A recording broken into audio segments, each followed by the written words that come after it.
Yofi. Hop là. Boker Tov. Les Koulam. Boker Tov. Et nous nous pouvons revenir dans notre étude du livre de Oroth, du Rav Avraham Yitzhak Cohen Kook. Rav Kook. Et on est arrivé, donc, on a ouvert la semaine dernière la deuxième grande partie qui s'appelle Amilchama. D'accord? On avait juste commencé la première phrase, donc on va reprendre la première phrase de Amilchama Perek Aleph. Ksheyesh milchama gedola ba'olam. Ok? Ksheyesh milchama gedola ba'olam. Mitorer koach Mashiach.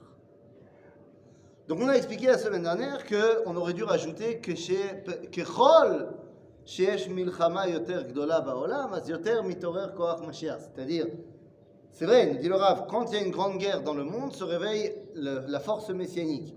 Mais on aurait pu dire, plus la guerre est grande, et plus la force messianique se révèle. Alors, comme on a dit la semaine dernière, je ne vais pas réexpliquer tout ce qu'on avait dit, mais on n'est pas pour la guerre. La guerre, c'est pas bien. La guerre, on préfère s'en passer. Mais s'il y a, eh bien, on sait qu'elle a un rôle à jouer. Et ce rôle, eh bien, c'est un rôle de catalyseur. Tout va plus vite pendant la guerre. Les développements technologiques, les développements médicaux, les développements d'armement, les développements de communication, et... Hein? Ouais, bien sûr. Et les développements des idées également. Donc, on comprend très bien ce que le Rav Kook dit. Maintenant, de quelle guerre il parle? Là, il parle de la Première Guerre mondiale, puisque c'est la guerre qu'il vit au moment où il écrit les événements. Ok, on est à ce moment-là, dans l'année 1917, il est en Angleterre, bloqué, et il écrit, mais il sait de quoi il parle. C'est-à-dire que Londres est sous les bombes, on voit ce qui se passe, quoi. C'est évident que s'il avait vu la Deuxième Guerre mondiale, ça aurait été encore plus. Moi, c'est l'euro, je te mets la marque. La marque, s'il te plaît, il faut que ça prenne très vite. Attends, je te laisse. Attendez, pousse-toi un peu, 2 secondes. Je m'excuse, messieurs, je m'excuse. Rater ta vocation, hein. C'est pour faire quoi, ça? Vas-y, c'est tout. C'est tout? Oui, après toi, tu vas changer. C'est bon, tout ira bien. Vas-y. Qu'est-ce que tu fais? Je t'en mets. Ah non, mais c'est pas grave, ça. Attends, il n'y a pas de problème. Tout va bien. Les amis, nous sommes dans les aléas du direct. Tout va bien. Il n'a pas compris. Colle top. Il est dans son truc. Akol, Besséder. Dov. Donc ça retourne ici. Les amis, ce sont les aléas du direct. Ne donne pas mon nom. C'est enregistré. Bien sûr qu'on donne ton nom. On est en direct. Live. Le monde entier sait ce qui vient de se passer. C'est un des plus actifs. C'est un des membres les plus actifs de Emouna. C'est ça. On y va alors.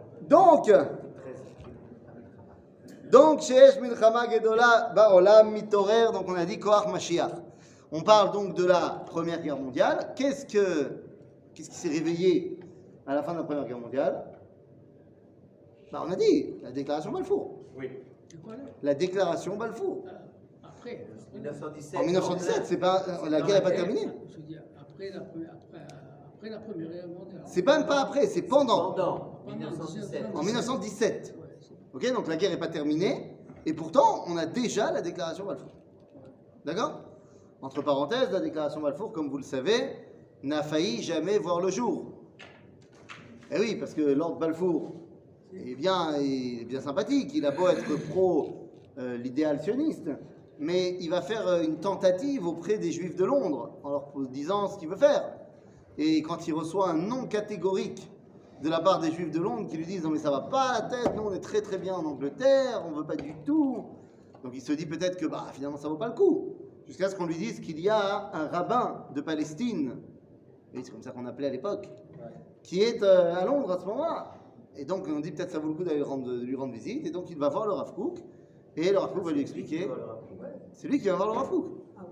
Et Fouk lui dit, mais c'est très très bien ce que vous faites. Au contraire, c'est la réalisation de la promesse des prophètes, c'est ce pourquoi Dieu il vous a amené dans ce monde, et ainsi de suite. C'est-à-dire donc il va faire la déclaration Balfour. Ok? Bezalel. La reine nous dit le Rav, Et Azamir Igia. Mais c'est Et Azamir Igia. Dans les Hachirim, c'est le. Et c'est quoi la suite? Et Azamir Igia, Vekol Ator Nishma Be'artzenu.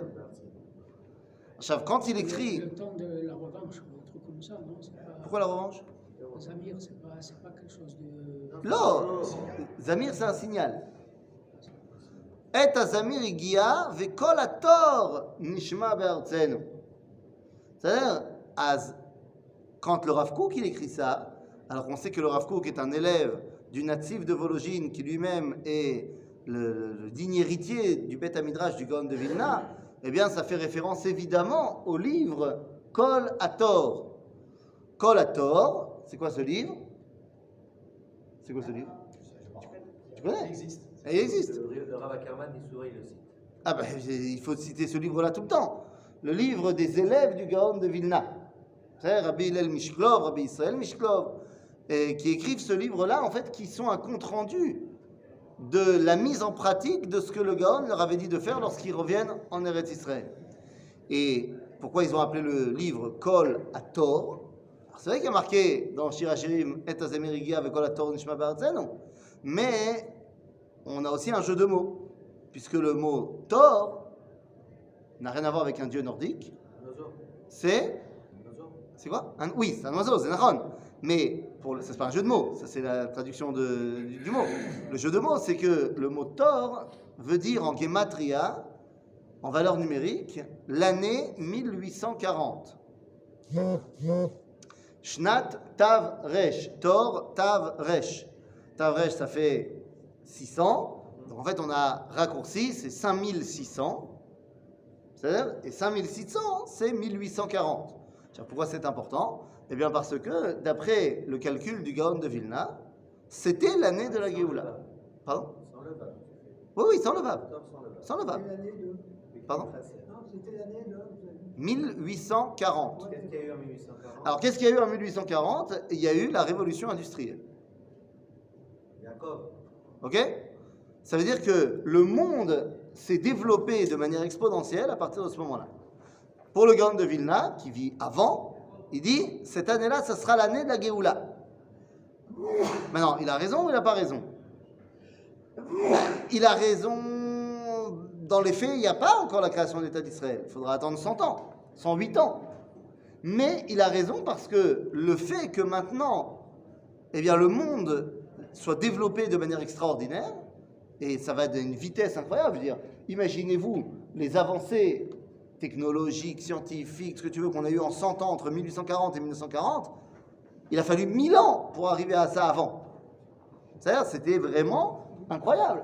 Et donc, il n'a pas tort en disant ça. Mais même en 1840, les choses commencent. Seulement, il faut avoir une vision longue durée pour comprendre que Béhémet, ça commence. Il y a des gens qui n'ont pas eu cette vision-là. 1840 a été une année très compliquée à Jérusalem. Très compliquée. À cause de cette, je ne vais pas dire névoie, mais de cette explication du Gaon. Pourquoi est-ce que c'était une année très très compliquée? Parce que les gens avaient tellement la certitude que 1840, Tavrech, c'était zéro. Il y a eu un vent messianique fou qui s'est emparé des Juifs de Jérusalem. Et tout le monde avait peur qu'il y ait un nouveau Shabtai Tzvi qui se lève. C'est moi le Messie, c'est moi le Messie.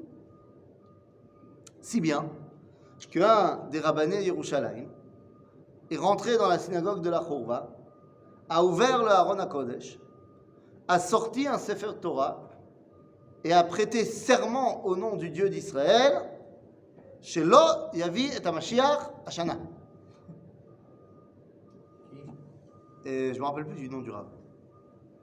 Mais il a dit, Dieu, tu n'amènes pas le Mashiach, c'est terminé. Non, parce qu'il faut qu'il se calme. Il faut qu'il se calme. Parce que Il y si aura tu l'amènes toujours pas. un détracteur dans Hein? Israël, il y aura toujours un détracteur. Oui, mais sauf que là, il a bien fait. C'est-à-dire qu'il n'a pas dit amène pas le Mashiach. Il a dit cette année, tu l'amènes pas parce qu'il faut qu'il se calme. Parce que si tu amènes le Mashiach cette année, eh ben, ça n'empêchera pas 10 autres de prétendre être ça va être le balagan. Les gens, ils sont trop excités.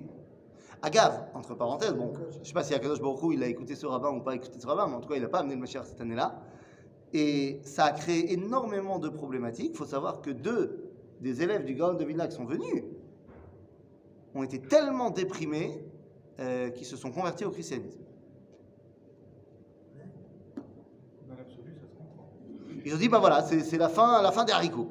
Bien sûr. Et dans le Pinkas, dans le registre des habitants de Mea Shearim, c'était les élèves du Gaon de Vilna qui ont créé Mea Shearim, leur nom est barré. Les 2 noms sont barrés. C'est parce que bah, voilà, ils sont partis. Attends, ils étaient déprimés à cause de. Bah, ils étaient persuadés que 1840 allait être l'année de la venue du Mashiach, il n'est pas venu. Mais HRM, c'est déjà créé. Mea Shearim, c'est un peu plus tard.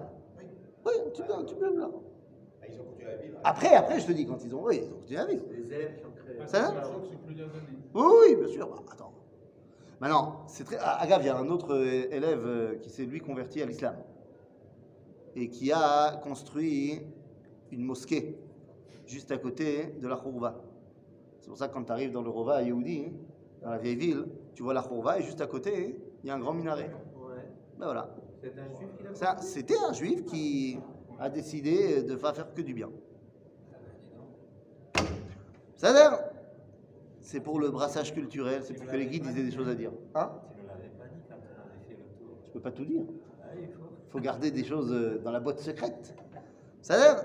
Donc, et Azami Rigia, le Rav Kook qui pense que tu sais Et que ça s'est continue. passé dans les années 1800. 1840. Deuxième partie du 19e siècle. Ouais. À la fin du. Après 1840. Ok? Alors, en vrai, celui qui avait une vision longue durée, il a vu que oui, c'est vrai que ça commence. C'est-à-dire, Agave, entre parenthèses, Bémet, ça commence. C'est-à-dire, 1840, toi, tu habites à Jérusalem. Ok, il ne se passe rien. Agave, entre parenthèses, lorsque Herzl arrive, le premier congressionniste, la folie qui en parle le peuple juif, bah, dans le journal de Jérusalem, à Lebanon, C'était quand 1897, il y a un des mecs qui écrit qui dit « Attention à l'euphorie collective, qu'il ne nous réarrive pas ce qui nous est arrivé en 1840. » Alors, calmez-vous. Ça a laissé une marque indélébile. Ok? Donc, il faut faire attention. Il faut faire attention à ce genre de choses. Les gens ont très très peur dans le peuple juif à cause des événements passés, des faux prédicateurs et des faux annonciateurs et des faux messies. Le Rav Gaon de Bia, il était déjà décédé. Oui, Et il avait dit. oui, bien sûr, bien sûr, bien sûr. Dans le Gaon de Vilna, il décède 1000. Comment tu dis? 1102, 1103. Ouais, moi je suis casé, j'ai plus la date exacte, mais Nachon, tout début du 19e siècle. Hein? Je pensais que c'était un peu plus tard. Non, tout début du 19e. Tout début du 19e. Shabtai, c'était quel? Pardon? Shabtai Lévi, c'était quand Shabtai Lévi, je ne connais pas. Shabtai Lévi, je ne sais pas. Si tu parles de Shabtai Tzvi, ça je peux te dire. Mais Shabtai Lévi, c'est peut-être un cousin à toi, je ne sais pas. Ça va, vas-y, super les Alors, Shabtai. Shabtai Tzvi, Oui. c'est la deuxième moitié du 17e siècle. Ah, Ok? Le 17e siècle est un siècle. 150. Ouais, après. Le 17e siècle est un siècle compliqué pour les Juifs. Puisque en 1648, il va y avoir les pogroms de Chmelnytsky. Chmelnytsky était un cosaque ukrainien qui a massacré près de 100 000 personnes en 3 mois, au sabre. Hein, donc c'est pas cool. Et juste après arrive Shabtai Tzvi, qui finalement se conclut par sa propre conversion à l'islam et des pogroms aussi terribles.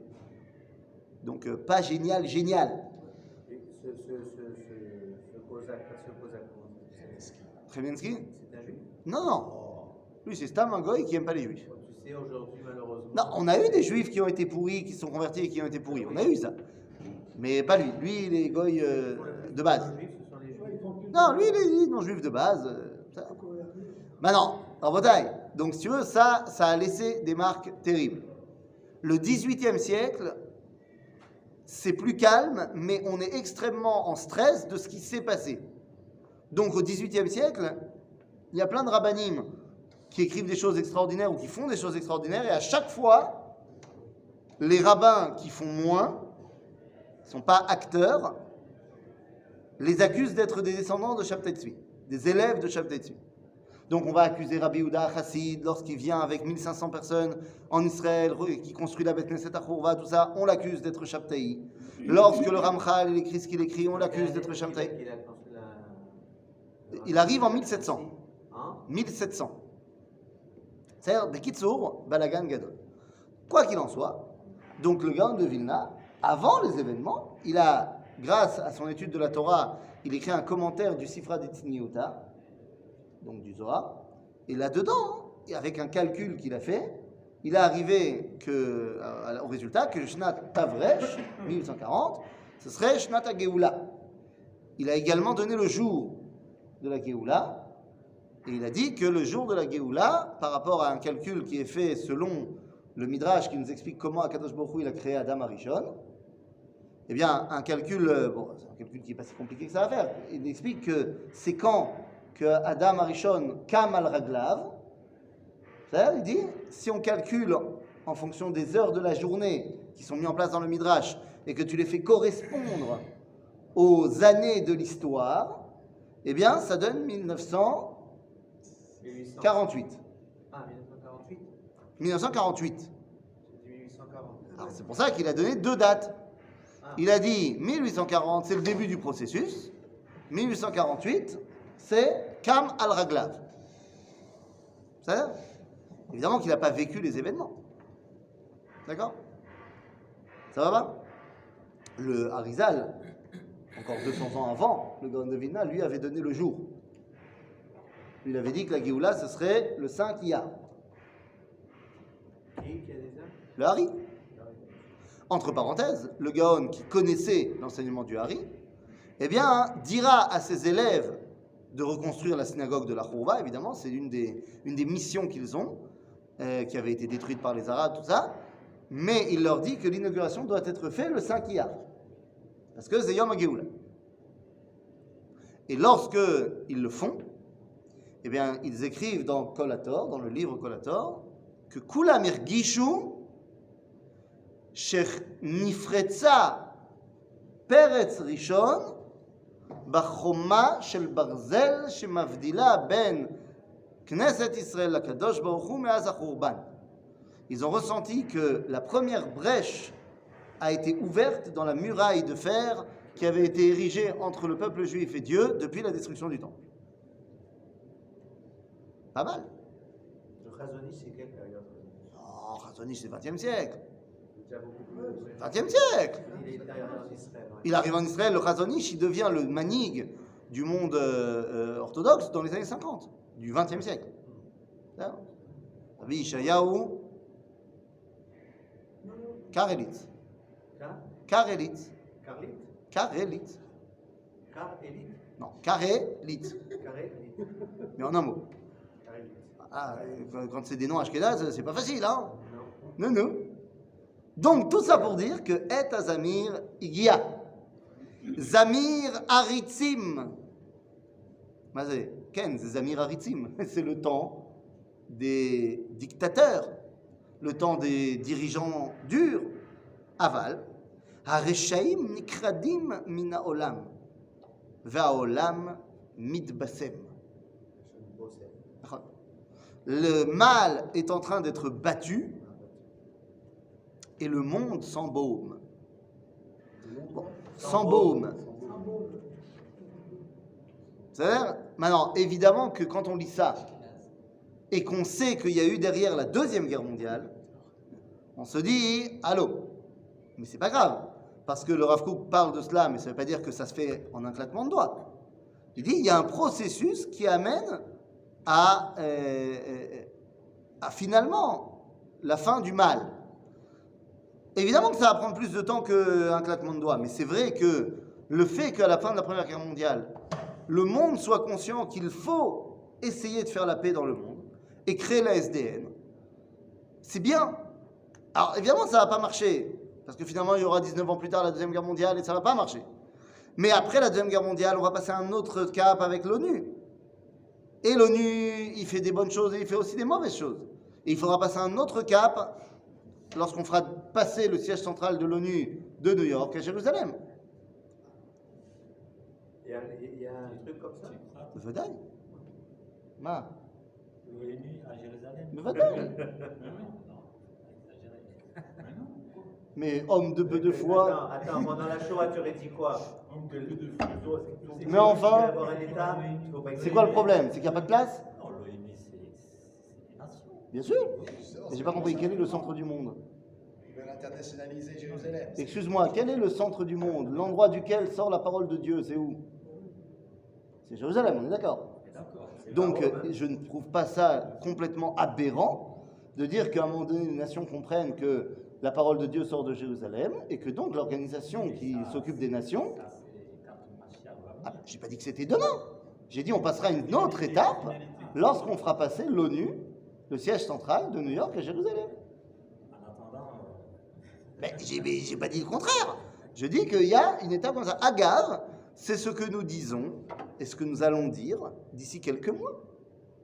D'ici quelques mois, nous allons nous retrouver dans la tfila de Rosh Hashanah et on va dire quoi? Veyasu kulam aguda achat la'asot retzonecha belevav shalem. On parle de qui? Des nations. Veyasu kulam aguda achat la'asot retzonecha belevav shalem. Nous dit Rabbi David HaKohen, Arav HaNazir, Yesh aguda achat. C'est l'ONU. Et ils sont là pour faire retzoncha. Puisque retzoncha, c'est qu'il y ait shalom dans le monde. רצונו של הקדוש ברוך הוא שיהיה שלום. לא מצא הקדוש ברוך הוא כלי מחזיק ברכה יותר מהשלום. השם יברך את עמו בשלום. עושה שלום במרומיו ויעשה שלום עלינו. לכן, l'ONU est née uniquement pour une raison, faire la paix. Et c'est pour ça que le nombre le plus important Ah non, mais t'as pas compris. C'est pas ça le problème. c'est contre Israël. T'as pas compris. L'idée, et nous dit le Nazir, Yesh aguda achat, vem be'emet kamu la'asot retzoncha. Le problème, C'est quand? non, c'est que pour l'instant, c'est lo belevav shalem. Pour l'instant, c'est pas avec un cœur entier, mais c'est uniquement pour leurs intérêts à chacun. c'est même l'hostilité. Et donc, des fois, l'intérêt de certains pays est d'être hostile envers Israël, par exemple. Mais il dit, mais tout ça sera réglé lorsque Vetimloch ata Hashem levadecha al Zion. C'est-à-dire que lorsqu'on fera déplacer l'ONU à Jérusalem, à Kol yeh beseder. C'est comme il dit Shavtai dans d'autres mots, c'est pas demain. C'est après-demain. C'est-à-dire non. Disons que dans l'avenir proche, les nations vont se liguer contre nous. Bon, elles sont déjà liguées. Oui, mais elles vont même venir militairement. Ah, mon ami, je pense que tu fais référence de manière détournée à la prophétie de Gog et de Magog, n'est-il pas? Zacharie. Oui, mais c'est exactement de cela qu'on parle. Dans la prophétie de Gog et de Magog apparaît à plusieurs endroits dans le Tanakh. Elle apparaît de manière clairement et officiellement énoncée dans Ézéchiel, chapitre 38 et 39, et elle apparaît également dans le livre de Zecharia au chapitre 14. C'est différent quand même. C'est tout à fait différent, et je t'invite, puisqu'il semblerait que ça ne soit pas encore fait, je t'invite à regarder avec attention les 3 cours que j'ai donnés sur Gog ou Magog, sur 3 semaines d'affilée, qui s'appellent Gog ou Magog 2 et Gog ou Magog 3. Oui, je me suis foulé pour les titres. Et là-bas, j'essaye d'expliquer effectivement tous les éléments de Milchemet Gog ou Magog, et tu verras là-bas que, en fait, il ne s'agit pas d'une guerre, mais de plusieurs guerres. Et tu verras également que nous avons déjà réalisé une partie de ces guerres-là, mais que nous sommes sur le dernier front, et ce dernier front, semble-t-il, n'est pas un front militaire. Non, pas spirituel non plus, mais je vous invite à redécouvrir ceci d'après les enseignements du Tanakh qu'il soit dans Yecheskel, dans Zecharia, ou alors également dans Tehilim, car on parle également de Gog ou Magog dans Tehilim. Et Monsieur Gog, Oui. quel est son rôle? Monsieur Gog, c'est le chef d'une coalition. Tout à fait. C'est un personnage. Oui, c'est un personnage, bien sûr. Est-ce qu'il va s'appeler Gog? Au Sheken, au Shelo. Rien ne nous l'oblige. Il est appelé Gog. Oui, il est appelé Gog dans le Tanakh. Ça veut dire qu'à l'époque de Yecheskel Hanavi, il y a certainement un monsieur, d'ailleurs ça correspond très bien au roi de la région qui est dépeinte par Gog et Magog. Enfin, Magog c'est l'endroit, c'est une région. Et il y avait un roi là-bas qui s'appelait Giges. Il est possible que Yecheskel parle de ce Giges. Mais ça ne change pas grand-chose, parce que le fait qu'il s'appelle Gog ne veut pas forcément dire que ce soit son prénom, dans la mesure où la tradition juive voit dans plein d'ennemis d'Israël ceux qui auraient pu être potentiellement Gog, comme par exemple Sancheriv. Bon, Sancheriv, Gog, ça ne ressemble pas beaucoup. Donc, c'est pas très important de savoir s'il va s'appeler Gog ou pas Gog, ça on s'en fiche. S'il s'appelle pas Gog, t'en fais pas, les rabbins seront là pour te dire qu'est-ce que ça représente Gog et pourquoi est-ce que ce monsieur qui s'appelle X ou Y, eh bien porte bien son nom. Je me fais pas de soucis à ce niveau-là. C'est-à-dire, donc quoi qu'il en soit, c'est vrai que c'est pas pour demain, mais c'est pour après-demain. Ok? Donc, et הזמיר הגיע, הזמיר הריצים, הרשעים נקרדים מן העולם והעולם מתבשם, וכל התור נשמע בארצנו. היחידים הנספים בלא משפט, les individus qui sont malheureusement massacrés sans justice, mais on parle de quoi? C'est la guerre. Dans la guerre, il y a des individus qui meurent et pourtant ils ne méritent pas, c'est des gens très bien. Dans les soldats, il y a sûrement des gens très bien. Que ce soit du côté, on parle de la Première Guerre mondiale, que ce soit du côté français ou du côté allemand, c'est l'homme méchané. Il y a des gens très bien. Agave, entre parenthèses, il y avait des juifs et là et là. C'est-à-dire, donc il dit, היחידים נספים בלא משפט, שבתוך המהפכה של שטף המלחמה, יש בה ממידת מיתת צדיקים המכפרת. C'est-à-dire que nous avons ce concept-là, que des fois, la mort des tzadikim, ça met zemechaper à la dor, ça amène la kapara de la génération. Eh bien, dit le Rav Kook, il faut savoir que dans les guerres, les individus, les pauvres soldats qui meurent, Pas obligatoirement juif. pas obligatoirement juifs, D'accord. bien sûr, bien sûr. Ze yechidim shenispim lelo mishpat. Donc, c'est-à-dire, c'est des gens bien, parce que s'ils sont pas bien, ça peut être leur mishpat. Mais il y a plein de gens bien qui meurent à la guerre. Il dit, ces gens-là sont considérés comme étant mitat tzadikim mechaperet. L'arc de triomphe. Par exemple. La tombe du soldat disparu. Quelqu'un, un soldat inconnu. Exactement. Un soldat qui va à la guerre et qui meurt, c'est pour rien, malheureusement. Voilà. Non, il y a des soldats, c'est des pourris en plus dans leur vie. Il y en a. Et il y en a, c'est des gens très bien, des pères de famille qui n'ont rien demandé à personne, machin, badaï. Donc il te dit, yesh mitat tzadikim mechaperet. עולים הם למעלה בשורש החיים והעצמות חייהם, מביא ערך כללי לטובה ולברכה אל כלל בניין העולם בכל ערכיו ומובניו. Leur mort sert à construire un monde meilleur. Ok? ואחר כך, כתום המלחמה, à la fin de la guerre, מתחדש העולם ברוח חדש ורגלי משיח מתגלים ביותר. מה זה רגלי משיח? זה רגלי משיח, les pieds du Mashiach, les pas du Mashiach. Nous dit Rabbeinu Yitzhak Abrabanel. À notre génération, c'est que moi, depuis que je suis tout petit, j'entends parler de la guerre. Il y a la Première Guerre mondiale, la Deuxième Guerre mondiale, la Troisième Guerre, on en parle, et ça va venir, etc., etc. On ne parle que de la guerre. C'est-à-dire les hommes, sans faire la guerre, ils ne sont pas contents. Et pour un tas de raisons, d'intérêt, de terrain, de tout ce que tu veux. Donc la guerre, c'est quelque chose qui est omniprésente dans l'Olam, et quelles que soient les générations. Parce que, à part ça, on a un niveau de vie, on ne peut pas se plaindre, mais on a toujours ce truc-là de la guerre en permanence. Et les fusées, et celui qui fait la fusée la plus forte, la plus grande, qui va le plus loin, etc. Les menaces entre les nations, etc. Il y a toujours ce truc-là de la guerre. On ne parle pas de paix. La paix, on n'en parle plus maintenant. Non, c'est pas vrai, on en parle. C'est ce qui est chidouche. Avant, on n'en parlait pas. Maintenant, on en parle, mais on n'y arrive pas encore. Quelqu'un, même dans les informations, qui parle on va faire la paix entre ça et ça. On parle rien de la guerre. Ah, excuse-moi. Comment se renforcer Ne serait-ce que... Je vais pas te citer. Je vais pas te citer ces phrases bien connues. Qui veut la paix prépare la guerre. Disait Jules. Mais je vais te dire la chose suivante.